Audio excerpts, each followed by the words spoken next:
और अब व्यूअर्स, बात सत्य और तथ्य की। अब बात धरती का स्वर्ग कहे जाने वाले कश्मीर की, जिस पर एक बड़ा धब्बा लगा है। कश्मीरियत वाली सोच का कत्ल हुआ है और सबसे बड़ी बात, इंसानियत को रौंदा गया है। ये शब्द बड़े हैं। कहते हैं कि tourism is bread and butter for Kashmiri. Maharashtra की 70 साल की एक बुजुर्ग महिला भी टूरिस्ट के तौर पर कश्मीर गई थी, लेकिन पहलगाम के एक होटल में 11 अप्रैल को उनका रेप हुआ। इस दौरान यह बुजुर्ग महिला गंभीर रूप से घायल भी हो गई। इस घटना का आरोप एक लोकल कश्मीरी युवक जुबैर अहमद पर है।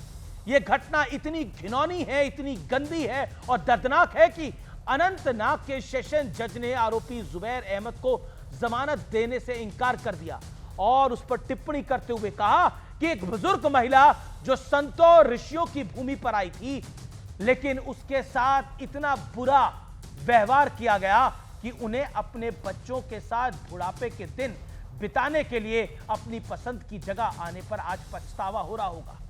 लेकिन इस पूरी घटना में एक बात हैरान और बहुत परेशान करने वाली है। यह घटना करीब 80 दिन पहले 11 अप्रैल को हुई थी, लेकिन इन 80 दिनों में ना कोई कैंडल मार्च निकला, ना कोई बड़ा प्रदर्शन हुआ और ना ही बड़े बड़े नेता मैदान में कूदे। लेकिन याद कीजिए, इसी जम्मू कश्मीर के कठुआ में करीब 7 साल पहले एक बच्ची के साथ दरिंदगी हुई थी, जो कि शर्मनाक थी। लेकिन इस मामले में कश्मीर से लेकर दिल्ली से लेकर मुंबई तक खूब प्रोटेस्ट हुए थे, सियासत भी जमकर हुई थी और धर्म का कार्ड तक खेला गया था। और यह प्रोटेस्ट बिल्कुल सही था।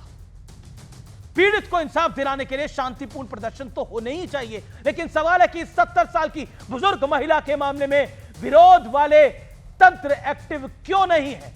बड़े बड़े नेता चुप क्यों हैं? क्यों नहीं इस बुजुर्ग महिला के लिए कोई बड़ा कैंडल मार्च निकाला गया? क्यों नहीं इस पर किसी ने हाय तौबा मचाई? क्या ऐसा सिर्फ इसलिए हुआ क्योंकि इस केस में आरोपी एक लोकल कश्मीरी जुबैर अहमद है? ये तमाम सवाल इसलिए आज कौंध रहे हैं, उठ रहे हैं, क्योंकि कठुआ मामले में तो खुद राहुल गांधी आधी रात को कैंडल मार्च निकालने के लिए दिल्ली के इंडिया गेट तक पहुंच गए थे। इस मुद्दे को उठाने का मकसद सिर्फ एक है कि न्याय की लड़ाई सबके लिए एक जैसी होनी चाहिए, धर्म देखकर नहीं होनी चाहिए। चाहे कठुआ का मुद्दा हो या फिर 70 साल की एक बुजुर्ग महिला का, इस न्याय के साथ मैं खड़ा हूं।